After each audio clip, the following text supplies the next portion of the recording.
Hi, my name's Holly Hayes. I'm president and founder of ISI Consulting. Hi, I'm Lisa Bress, the division chief of the University of Maryland Dental Hygiene Program. Before the PBAB, I didn't know those terms, lived and learned experience. I've been in groups since 2013 about oral health literacy and public health, but to have a group with folks with learned experience, professionals, and lived experience, I've never been in a type of group like this. It made every bit of difference. We found out things, or I learned things that I never knew, and I've seen changes in people that I didn't think could happen.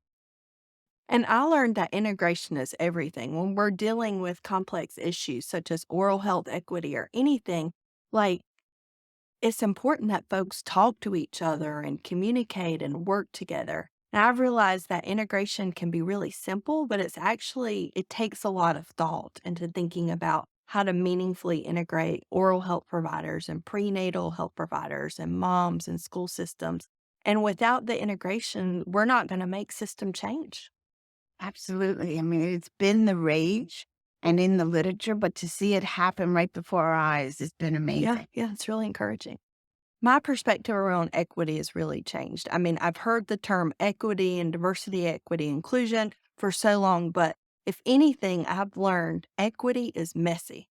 And it's messy, and it means we still need to go in it, but we need to realize that equity has so many different pieces. And I used to think, oh, we've done an equity training. We can say we worked on equity, but it's the collective experience of people doing training together, understanding terms, doing case studies, but also at the same time as everyone's individual journey. And sometimes the collective journey may take a lot longer, but it's just as important as people's individual journey. So I think from this, I realized that this is messy and we still need to do it. We still need to have the difficult conversations. We still need to fumble and fail forward.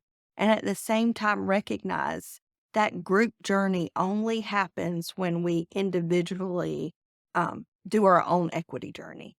So I've learned a lot. I'm still learning with equity. I mean, this DEI thing seemed to be new to be called DEI. And I thought, I don't need it to learn anything because I've been working with low income and underserved groups for so long. But I have learned not only is it messy, hopeful and scary, and you have to learn things that I didn't think I needed to learn. And that is it DEI or is it perspective? That everyone's perspective in terms of their role in society, their role in their family, their socioeconomic status, their education, it's perspective. That's where I've learned. And the DEI part, I'm thinking, I don't know. I still need to learn, but yeah, messy is for sure. Yeah, yeah, we're both still on it. Yeah. And I think just like one video or one message can mean one thing for one person and completely different for a different. So I think it's that listening is so important. The listening and to think honestly within myself, right? And to face things that, oh gosh, I didn't know that, but also not to take it out personally. If someone says, well, that's the wrong thing to say. Right. I'm still learning about that. Is it Yep. really the wrong thing to say? Or is it that person thinking it's the wrong thing to say? But to get everybody together, as you said, Yeah. and to get them in a place where they're comfortable enough to think, not only think about how they feel about something, but to actually communicate it. Yeah, yeah. So, I mean, even though it's messy, I'm more convinced now, Lisa, that we need to be having discussions on equity and we need to be having these hard questions and wrestling. And yeah, I still am just up for discussion on how best to do it. Yeah. In the past year and a half, I've definitely seen a shift. In the beginning, I was always the one in the front of the room with the microphone, with all the PowerPoint slides. Like I was really probably 60% of the time doing the talking. And I've seen a shift now where I'm barely saying anything. The shift is the participants are leading, they're guiding the questions, they're not even waiting to raise their hands, they're talking. So there's definitely be a shift in people being more of a student to they're now the designers. They have owned the project. So this isn't just an idea, but there's a shift in people owning and creating ownership of it. And it's just been a joy to see that people really believe in the work you're doing. There's a shared goal. There's a people want change to happen, and it's their project. And so it's great to see that that shift, and it happened really quickly. But you can definitely see the participants are much more vocal and advocating now. Well, I mean, that's really nice to hear from your perspective Yeah. because this is what you do. But I've never worked with a facilitator in a group that does this kind of work. And I've worked with oral health literacy and equity now for probably 12 years, but I've never seen people shift from someone who is afraid and scared to someone who's so empowered that in this group, she can advocate for herself and people she cares for in terms of their oral health. And a lot of these moms have now become leaders because of their experience. So that's been the biggest shift.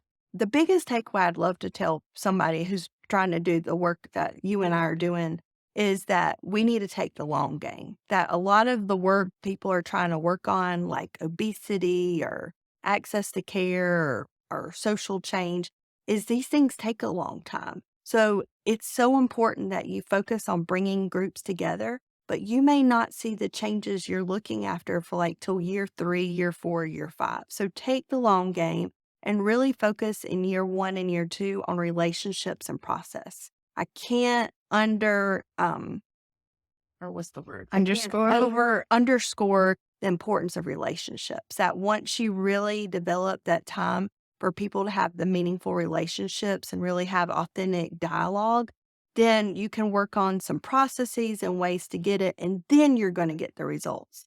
But we need to take the long road and still do this important work, bring groups together, talk with different individuals, but we don't need to expect these dramatic results by 2 years. So I would love for funders and others to know that this work is important, but to do it right, it's going to take time. I agree with the time, but with my work, and again, like I've said, I've been doing this a while. The difference is a facilitator, one who does the activities, leads the activities that you do. I told our funder, I've never seen anything like this to have a group coming from all different perspectives in terms of education, role, lived experience, and then just do something like a dance, the chicken dance or the Macarena or whatever it is. Cupid shuffle. Cupid shuffle, and it just flatlines everybody in terms of identity, in terms of the status. Yeah. And that was huge, and it's continuous and having fun with nothing to do with the topic. And then you can get down to the topic. This Right. is so new.